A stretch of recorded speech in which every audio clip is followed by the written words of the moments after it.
News Marathi 24/7 नवा भारत नवा विचार।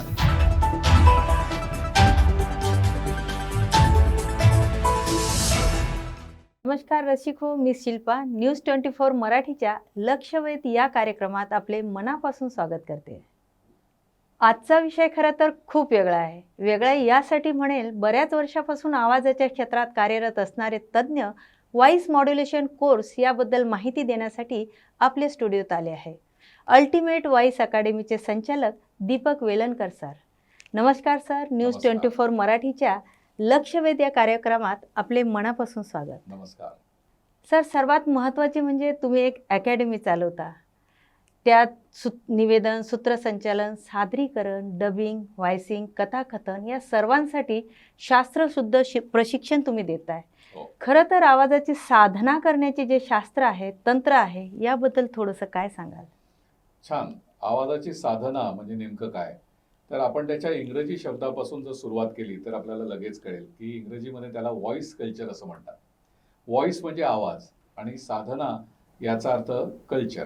पण आता कल्चर म्हणजे नेमकी साधना का, तर कल्चर म्हणजे संस्कृती। खरं सांगायचं तर आपण म्हणतो ना की कल्चर त्याचं मराठी कल्चर आहे म्हणजे काय, तर मराठी संस्कृती आहे।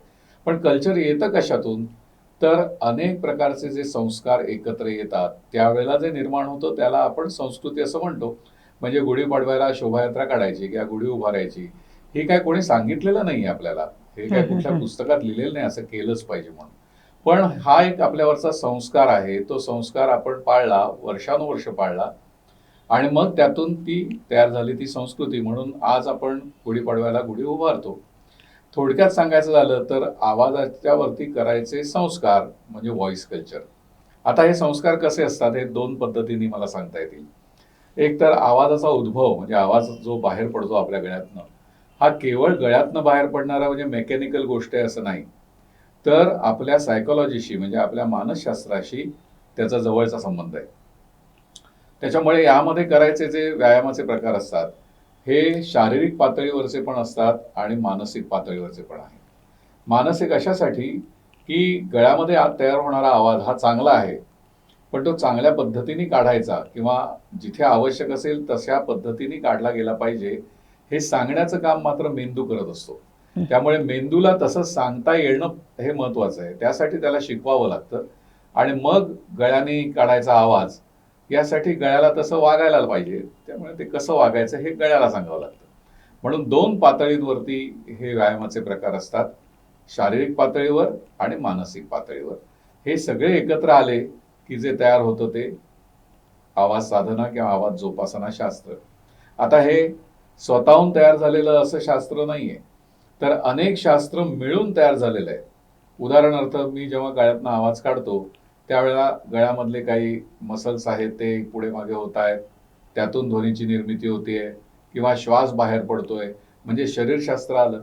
आवाज गळ्यातनं बाहेर पडला आणि लांबपर्यंत पोहोचला, हे लांबपर्यंत जे पोहोचणं आहे ध्वनीचं म्हणजे भौतिकशास्त्र आलं त्याच्यामध्ये। मनाने सांगितलं की कशा पद्धतीचा आवाज काढ म्हणजे मानसशास्त्र आलं त्याच्यामध्ये। अशा अनेक शास्त्रांचं मिळून तयार झालेलं हे व्हॉइस कल्चर शास्त्र आहे। म्हणून ज्याला आपल्या आवाजाचा यथायोग्य वापर करायचा आहे त्यांनी ह्या सगळ्याचा अभ्यास करायला हवा। खूपच छान सांगितले सर, साध्या आणि सरळ शब्दामध्ये आपण। सर, परत एकदा एक विचारावंसं वाटतं की तुमचा प्रवास या क्षेत्रामध्ये कसा झाला आणि हे व्हॉइस कल्चर म्हणजे काय आहे, हे याचं शास्त्र काय आहे, हे जर आपल्या प्रेक्षकांना ऐकायला आवडेल। माझा प्रवास कसा सुरू झाला हा फार गमतीदार विषय आहे। कारण काय की मी असं काहीच ठरवलेलं नव्हतं की आपण मोठं झाल्यावरती आवाजाच्या क्षेत्रात वगैरे जायचं, पण लहानपणापासून एक उपजत आवड होती लोकांचे आवाज ऐकल्यानंतर त्याची मिमिक्री करणं, त्याची कॉपी करणं, ते बोलणं तसं। म्हणजे मला आठवतंय की त्यावेळेला सिनेमागृहामध्ये जाऊन सिनेमा पाहणं म्हणजे फार मोठी चैन असायची, ती क्वचितच मिळायची। पण जेव्हा ती मिळायची त्यावेळेला मी माझ्या वडिलांच्या मागे टुमणं लावायचो की चला लवकर चला, आपला पिक्चर बुडला नाही पाहिजे वगैरे। तर माझे वडील म्हणायचे, अरे संध्याकाळचा 6चा शो आहे आणि तू 4 वाजल्यापासूनच तू मागे लागलायस, वेळ आहे अजून त्याला। तर नाही, माझं म्हणणं असायचं की लवकर जाऊया। याचं कारण असायचं की थिएटरमध्ये त्यावेळेला फिल्म्स डिव्हिजनच्या डॉक्युमेंटरीज दाखवल्या जायच्या आणि त्या फार मजेशीर असायच्या आणि मला त्या बघायला खूप आवडायच्या। पिक्चर बघून घरी आल्यानंतर त्या डॉक्युमेंटरीमध्ये काढलेला आवाज मी घरी काढून दाखवायचो आणि लोकांना हसवायचो.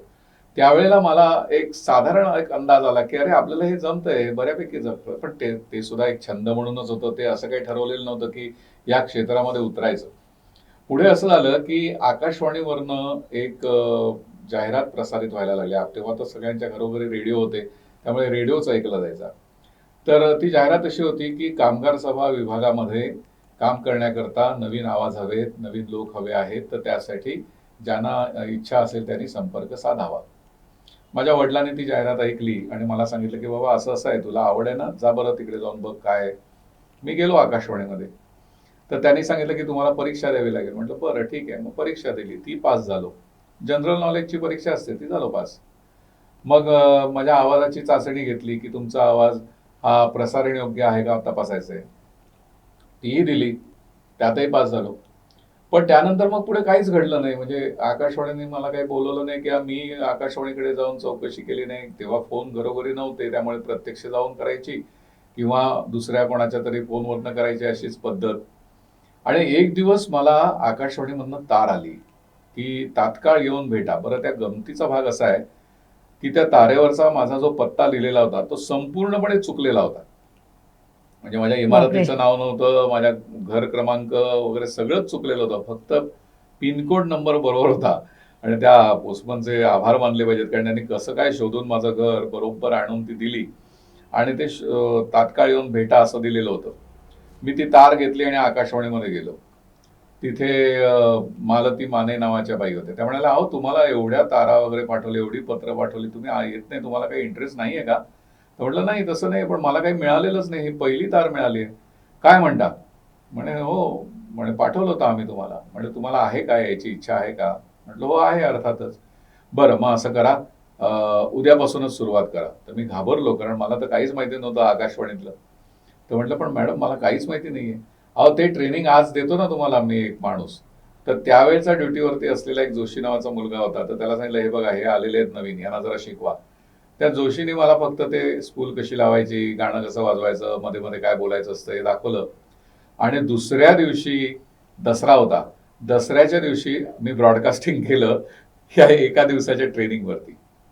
आणि त्यानंतर सलग 3 वर्ष मी काम करत होतो. म्हणजे आकाशवाणीतल्या वेगवेगळ्या कामांसाठी मला बोलवलं जायचं. कामगार सभा असेल, बातम्यांसाठी बोलवलं जायचं. पण मी समाधानी नव्हतो. म्हणजे मला असं वाटायचं सारखं की आपल्या आवाजात किंवा आपल्या बोलण्यामध्ये म्हणा काहीतरी चुका आहेत, काहीतरी त्रुटी आहेत. पण हे सांगायला घरीही कोणी नव्हतं आणि माझा मित्रपरिवार देखील असा काही नव्हता की जो सांगू शकेल. योगायोगाने 3 वर्षानंतर माझा एक मित्र जो गाणारा होता, जो अलीकडेच वारला, पंडित केदार बोडस असं त्याचं नाव, त्याला मी सहज विचारलं, अरे म्हटलं असं काही तू गाण्यासाठी काही शिकतोयस तर माझ्या आवाजामध्ये काही दोष आहेत का, मला जरा जाणून घ्यायचे. तो म्हणाला मला विचारू नको, माझ्या गुरुजींच्याकडे चल. म्हणून तो मला घेऊन गेला माझ्या गुरुजींच्याकडे, म्हणजे त्यांच्या गुरुजींच्याकडे त्यावेळेला. त्यांचं नाव डॉक्टर अशोक रानडे. आणि मग खऱ्या अर्थाने हे व्हॉइस कल्चर शास्त्र म्हणजे नेमकं काय आणि आवाजाच्या क्षेत्रामध्ये काय काय आपण करू शकतो हे तेव्हा जाणवलं की अरे एक आवाज आपल्याकडे असेल तर आपण काय वाटेल ते करू शकतो आपण. म्हणजे अगदी मार्केटिंग पासून, शिकवण्यापासून ते कलेच्या क्षेत्रामध्ये अभिनय असेल, गाणं असेल, डबिंग असेल, व्हॉइसिंग असेल, म्हणजे अख्खं एक एक मोठी गोष्ट आपल्यासाठी खुली होऊन जाते की ज्यामध्ये आपण काय काय वेगवेगळी कामं करू शकतो. मग हे आपल्याला शिकायला हवं.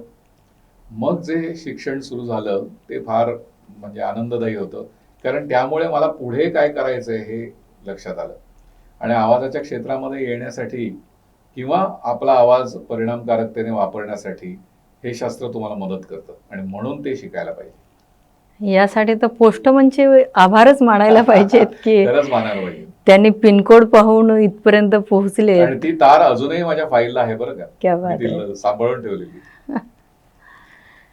सर, मुळात म्हणजे आवाजाची साधना वेगवेगळ्या कारणासाठी कशी करावी आणि त्यासाठी आपला आवाज कसा फिट होईल यासाठी काही वेगळी प्रक्रिया आहे का? मुळात व्हॉइस कल्चर किंवा आवाज साधना शास्त्र असं सांगतं की कुठलाही आवाज हा 100% चांगला नसतो आणि 100% वाईट नसतो. म्हणजे काय याचा अर्थ, तर आपल्या प्रत्येकाच्या आवाजामध्ये काहीतरी चांगल्या गोष्टी असतात आणि काहीतरी वाईट गोष्टी असतात. मग व्हॉइस कल्चर नेमकं काय करतं, म्हणजे हे शास्त्र काय सांगतं, तर तुमच्या आवाजामध्ये असलेल्या चांगल्या गोष्टी त्या वाढवत न्या आणि वाईट गोष्टी आहेत त्या कमी कमी करत करत त्या शून्यावरती नेऊन ठेवा. तुमचा आवाज लवचिक करा, म्हणजे तुमचा आवाज मोकळा झाला, तुमचा आवाज कुठल्याही गोष्टीसाठी वापरायला योग्य असा झाला. आणि मग तुमच्या मनामध्ये जी इच्छा आहे ती इच्छा आणि त्यासाठी केलेला आवाज याचा ताळमेळ घालून मग काम करायला सुरुवात करा. म्हणजे मला एक उदाहरण देता येईल की मला समजा वृत्त निवेदक व्हायचंय, तर मग वृत्त निवेदनासाठी माझा आवाज कसा असायला पाहिजे, तर मी तसा आवाज घडवला पाहिजे. वृत्त निवेदनासाठी अन्य गोष्टी ज्या आपल्याला लागतात, म्हणजे जर्नलिझमचा कोर्स केलेला असायला पाहिजे किंवा काय, तर ते सगळं, किंवा जनरल नॉलेज आपल्याला माहिती असायला पाहिजे, रोजचं वर्तमानपत्र आपण वाचलं पाहिजे. हे सगळं तुम्ही एकीकडे करा, एकीकडे आवाज, आणि मग त्या दोघांचा संगम असं करून तुम्ही वृत्तनिवेदक होऊ शकता. थोडक्यात म्हणजे तुम्हाला काय वाटेल ते करायचं असेल तर त्यासाठी आधी काही गोष्टी तुम्हाला त्या क्षेत्रातल्या जाणून घ्यायला पाहिजेत, आणि दुसऱ्या काही गोष्टी या त्यासाठी लावायचा आवाज आपण कसा घडवायचा ते जाणून घ्यायला पाहिजे. त्यामुळे आवाजाचं काय असं बांधिलकी नाहीये की अमुक एक, म्हणजे खूप लोकांना असं वाटतं की आम्ही तर काय रंगमंचावरती जाणार नाही आहोत, आम्ही काय नाटकात काम करणार नाही आहोत, किंवा आम्ही काय गाणार नाही आहोत, मग आम्हाला व्हॉइस कल्चर कशाला शिकायला पाहिजे.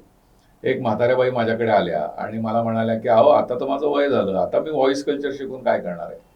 तर मी त्यांना हसून म्हटलं तुम्हाला नातवंड किती आहेत, म्हणजे आहेत ना, 3 नातवंड आहेत. म्हटलं मग नातवंडांना गोष्टी वगैरे सांगता की नाही, तर म्हणाले हो सांगते. म्हटलं त्या सांगताना तुम्हाला तुमचा आवाज मदत करतो का. हा विचारच नाही म्हणे मी केला. म्हटलं आता करेल, तुम्ही या माझ्याकडे शिकायला. आणि ते आले शिकायला. तेव्हा असं काही नसतं की आपण चेहऱ्याला रंग लावून रंगमंचावरती उभं राहिलो किंवा अभिनय केलोय, सिरियलमध्ये गेलोय तरच फक्त आपला आवाज. जनरल कुठल्याही व्यक्तीला तोंड उघडल्यानंतर त्याचा आवाजच ऐकू येणार आहे, आणि आवाज हा पर्सनॅलिटीचा सर्वात मोठा भाग आहे.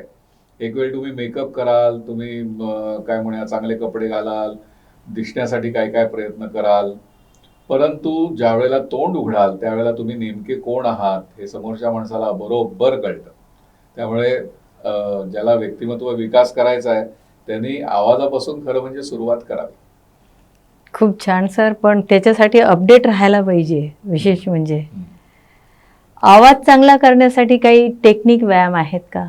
शिकार आहेत, टेक्निक आहेत, म्हणजे तंत्र आहे, तसा व्यायाम देखील आहे.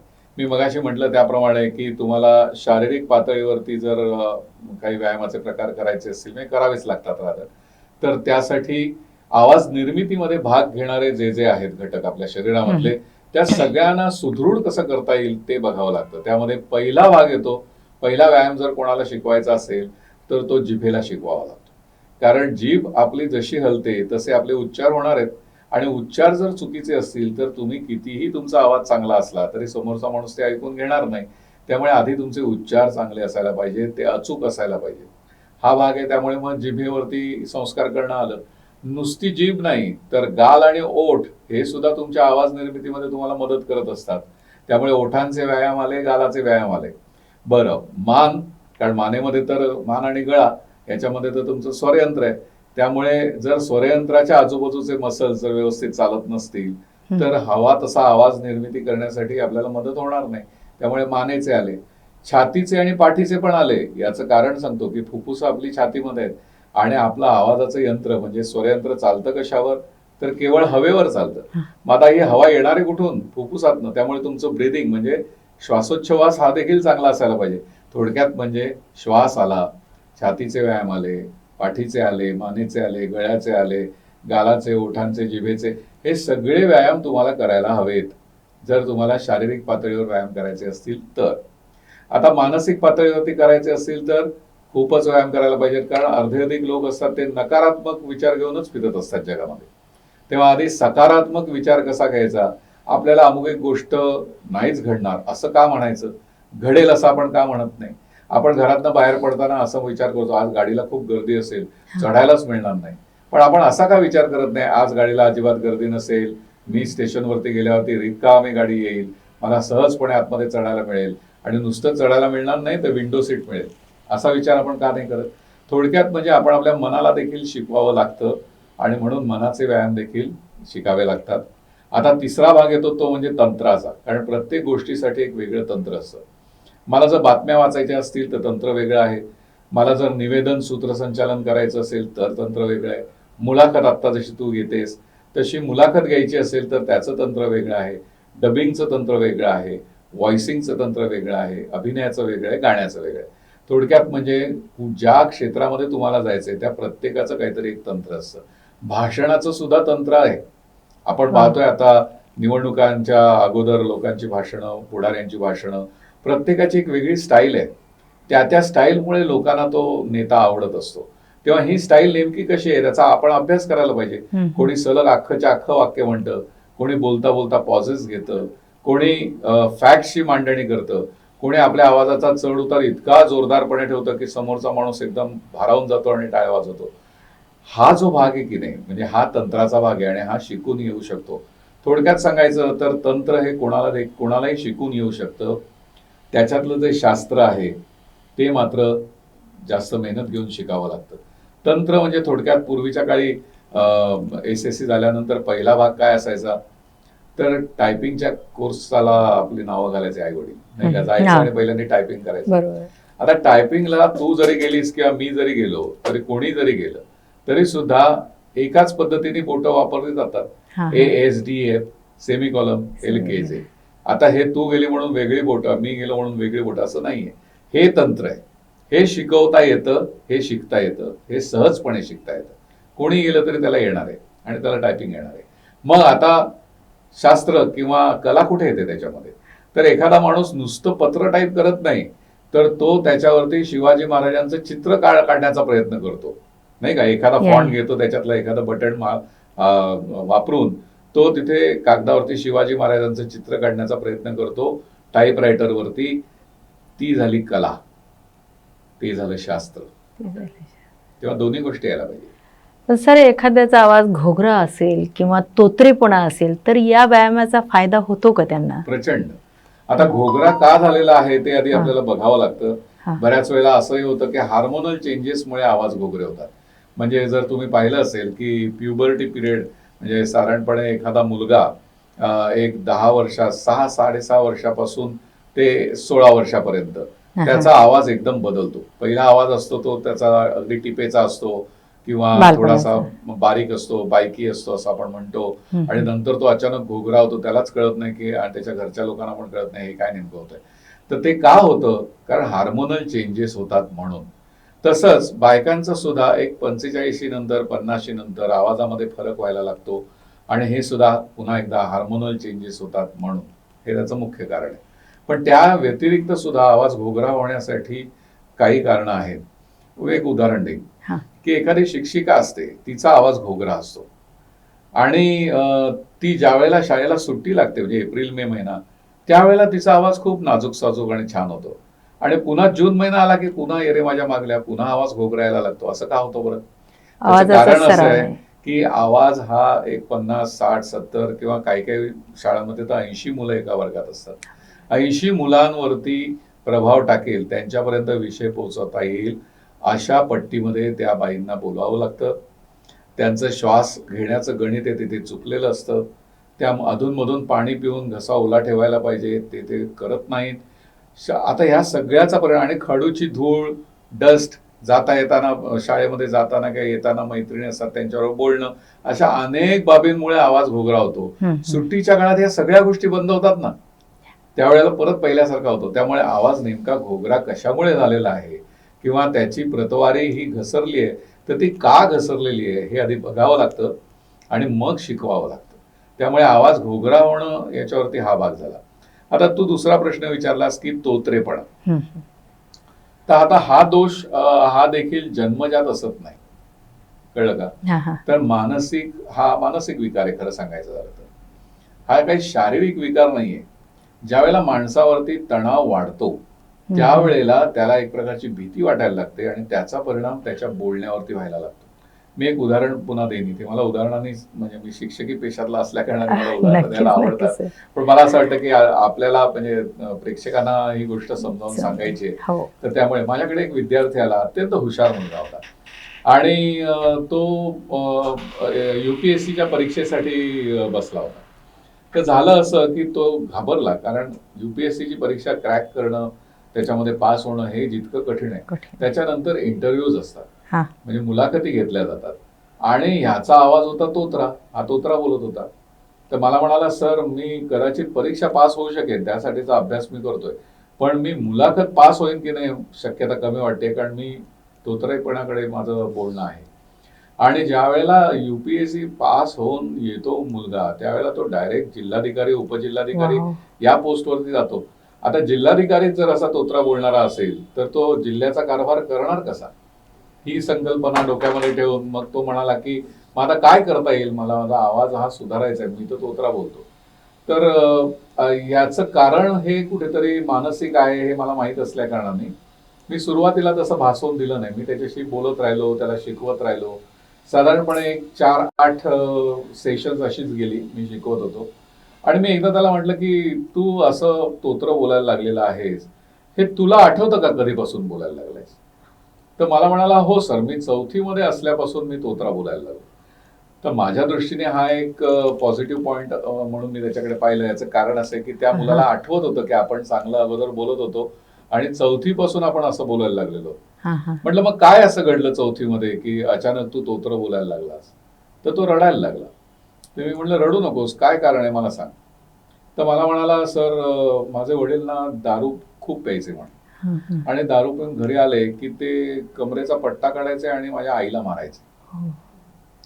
तर एक दिवस काय झालं की ते घरी आले दारू पिऊन आणि त्यांनी पट्टा काढल्यावरती मला भीती वाटायला लागली, म्हणून मी म्हटलं, मारू नका, मारू नका. असं म्हटल्यावर माझी आई म्हणाली, बघा तुम्ही मला तर मारताच आहात, पण मुलावरती काय परिणाम होतोय तो पहा.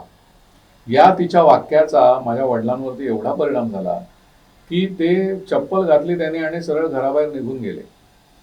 आणि हे अप्रत्यक्षपणे माझ्यावरती त्याचा असा परिणाम झाला की जर आपल्या आईला वाचवायचं असेल तर हा आवाज काढायला पाहिजे. त्यामुळे वडील आले की मी असा आवाज काढायला सुरुवात करायचो, मुद्दामून असा आवाज काढायचो. आणि मग त्यांना खूप दया यायची म्हणा क्या काय, ते गुपचूप जायचे आपल्या खोलीत आणि झोपायचे. आईशी कधी भांडणाची वेळ येऊ द्यायचे नाही. याची सवय मला इतकी लागली की मी शाळेमध्ये पण काढायला लागलो. मग विद्यार्थी आजूबाजूचे, जरा दाखव ना कसा काढतोस, जरा दाखव ना, असं करून विचारायला लागले. मला खूप आनंद वाटायला लागला की अरे आपल्याला असं बोलता येतंय. मी आणखीन काढायला लागलो. हळूहळू ती माझी सवय होऊन गेली आणि ती इतकी चिकटली की ती आता ती जातच नाही. मला अमुक एक काही शब्द आहेत ते बोलताना हमखास मला भीती वाटते. मला माझे वडील आठवतात, वडील दारू पिऊन घरी आलेले आहेत असं मला आठवतं आणि मी तोत्रा बोलायला लागलो. म्हटलं मग यावर काही उपचार केले नाहीत का? शास्त्राने तर एवढी प्रगती केलेली आहे, आज कुठल्याही हॉस्पिटलमध्ये चांगले स्पीच थेरपिस्ट असतात किंवा काय. तर म्हणे नाही, म्हणे माझ्या आईचा नंतर मग डिवोर्स झाला आणि आम्ही आजीकडे राहायला लागलो. तर आजीला हे लक्षात आलं की हा आपला नातू आहे, हा तोत्र बोलतोय. तर तिला जो कोणी जे काही उपाय सांगायचा ते ती सगळे करायची. तर म्हटलं कुठले उपाय? तर म्हणे पहिलं म्हणजे पिंपळाच्या पानाची विडी तयार करायची आणि ओढायला लावायची, म्हणजे त्याने आवाज चांगला होतो. किंवा पिंपळाच्या पानामध्ये गुळ ठेवायचा, ते पान गरम करायचं, गुळ वितळतो, तो चाटून चाटून खायचा. नंतर पोपटाला खडीसाखरेचा खडा द्यायचा, त्याने तो फोडला चोचीनी की तो काढून घ्यायचा आणि तो चगळ्याला द्यायचा. म्हणजे बघा अंधश्रद्धा किती आहे की ह्याचा आवाजाशी काडीचाही संबंध नाही, पण ती आजी बिचारी तिच्या पातळीवरती आपल्या नातवाचा आवाज चांगला व्हावा यासाठी काहीतरी प्रयत्न करत होती. पण असे प्रयत्न करून काही उपयोग नाही, कारण जो योग्य प्रयत्न झाले तरच त्याचे रिझल्ट मिळतील. मग त्याला सांगून सांगून त्याचं एक मानसशास्त्र अभ्यासून त्याला त्यातून बाहेर काढायला मला जवळपास 6 महिने लागले.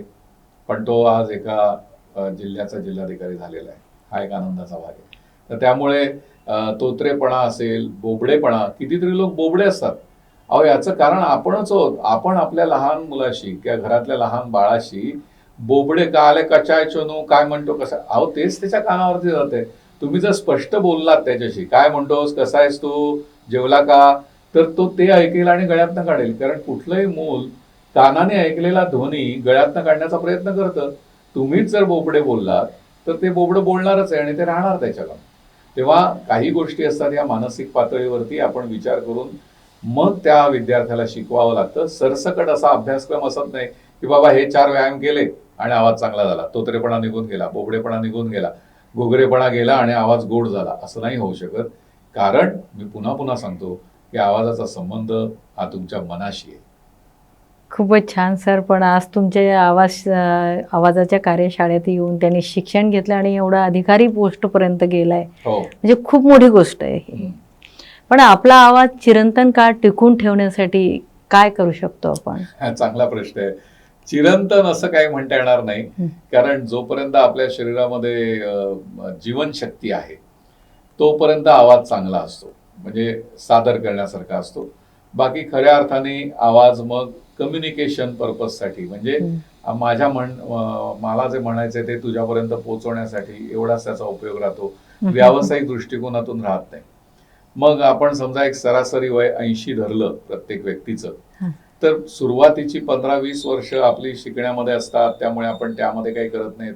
आता करतायत म्हणा, आता लिटिल चॅम्प्स किंवा असे काही कार्यक्रम आले त्याच्यामध्ये लहान मुलं सुद्धा गातात किंवा बोलतात.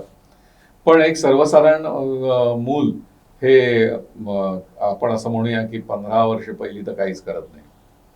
त्यानंतर वयवर्ष 60 नंतर तुम्हाला क्वचितच बोलवलं जातं आणि तुमचा आवाज क्वचितच चांगला असतो. म्हणजे आशा भोसलेंचं मला उदाहरण घेता येईल की त्यांचा या वयामध्ये सुद्धा आवाज चांगला आहे, किंवा गाण्याची इच्छा आहे आणि त्या गाऊ शकतात. तर असं 100 किंवा 1000 एखादीच व्यक्ती असू शकते एवढी जिगरबाज. पण बाकी सगळे म्हणजे आता काय आमचं झाले दिवस गेले अशा स्वरूपामध्ये त्या कॅटेगरीमध्ये पोहोचलेले असतात. त्यामुळे पुढची 20 वर्ष गेली, म्हणजे थोडक्यात 80 वर्षातनं 20 आणि 20 40 वर्ष तर गेलीच तुमची, म्हणजे उरलं आता 40 वर्ष. त्यामुळे चिरंतन आवाज टिकवता येतो का, तर असं म्हणता येणार नाही. पण निदान 40 वर्ष तरी तुमचा आवाज व्यावसायिक दृष्टिकोनातून टिकवता येऊ शकतो व्हॉइस कल्चरच्या मदतीनं, एवढं मात्र मी नक्की म्हणेन. खूप छान सर. सर, जाहिरात म्हणा किंवा निवेदन क्षेत्र म्हणा, यासाठी आपला आवाज योग्य आहे का? आपण स्वतः तो ठरू शकतो का? यासाठी काही प्रक्रिया आहे का? जाहिरातीचं निवेदनाचं असं आहे की एखादी जाहिरात कुठल्या गोष्टीची आहे, त्यासाठी कसा आवाज पाहिजे, तसा आवाज तुमच्याकडे आहे का, हे ठरवणारे काही लोक जाहिरात कंपनीमध्ये असतात. तर त्यांना व्हॉइस कोऑर्डिनेटर वगैरे असं म्हणतात. म्हणजे ते काय करतात, अगोदर आवाज जमवून घेतात असे वेगवेगळे, ते त्यांच्या क्लायंटला ऐकवतात. क्लायंट म्हणतो की हा बाबा, हा आवाज जरा बरा वाटतोय आमच्या उत्पादनासाठी. मग त्या व्यक्तीला बोलवलं जातं, त्याला त्या आवाजामध्ये काही स्क्रिप्ट म्हणा देऊन त्याच्या एक आवाजाचे सॅम्पल्स घेतले जातात, आवाजाचे नमुने घेतात, आणि मग ते नमुने जर समाधानकारक असतील तर मग त्या जाहिरातीसाठी तुमचा आवाज वापरला जातो. अशी एक पद्धत आहे. निवेदनाला मात्र अशी काही पद्धत नाही. निवेदन ही अशी गोष्ट आहे की जी वयवर्ष 15 पासून वयवर्ष 80 पर्यंत कोणी करू शकतो. त्याला वयाची अट नाही, त्याला भाषेची अट नाही, त्याला शिक्षणाची अट नाही.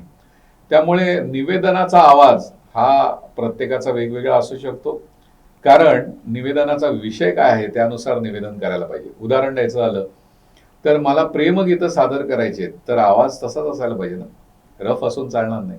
मला भक्ती संगीत सादर करायचंय, म्हणजे भक्ती संगीताच्या कार्यक्रमाचं निवेदन करायचंय, नाही का, आषाढी एकादशीला वगैरे असे कार्यक्रम असतात, तर माझा आवाज तसा आध्यात्मिक आहे का ते बघायला पाहिजे. मला समजा असं म्हणूया आपण की धांगडधिंगा गीतं जी असतात चित्रपटातली ती सादर करायची, तर मला तसा, त्याला आम्ही चुलबुला आवाज असं म्हणतो, तर तसा चुलबुला आवाज आहे का हे मला तपासायला पाहिजे. आता एखाद्याचा आवाज जर आध्यात्मिक असेल आणि त्यांनी चुलबुला गाण्यांसाठी निवेदन करायचं ठरवलं तर ते वाटणार नाही तसं. त्यामुळे हा भाग आपण आपला अभ्यास करायला पाहिजे त्यासाठी की आपला आवाज नेमका कोणत्या कॅटेगरीमधला आहे, कशाला तो चांगला वाटेल, कशासाठी चांगला वाटेल, कशासाठी बरा वाटेल आणि कशासाठी अजिबात सुटेबल नाहीये, हे ज्याचं त्यांनी ठरवावं. किंवा कोणाकडे जर तुम्ही शिकत असाल तर त्या गुरूंकडे जावं आणि त्यांना विचारावं की बाबा मला असं असं करायचंय, होईल का बरं माझ्या आवाजात, ते नक्की सांगतील तुम्हाला. म्हणजे आपला आवाज कशासाठी फिट बसतो हे आपणच आपलं ठरवलं पाहिजे. ही चर्चा अशीच चालू राहील. त्याआधी घेऊया छोटासा ब्रेक. कुठेही जाऊ नका, लगेच परत येतोय.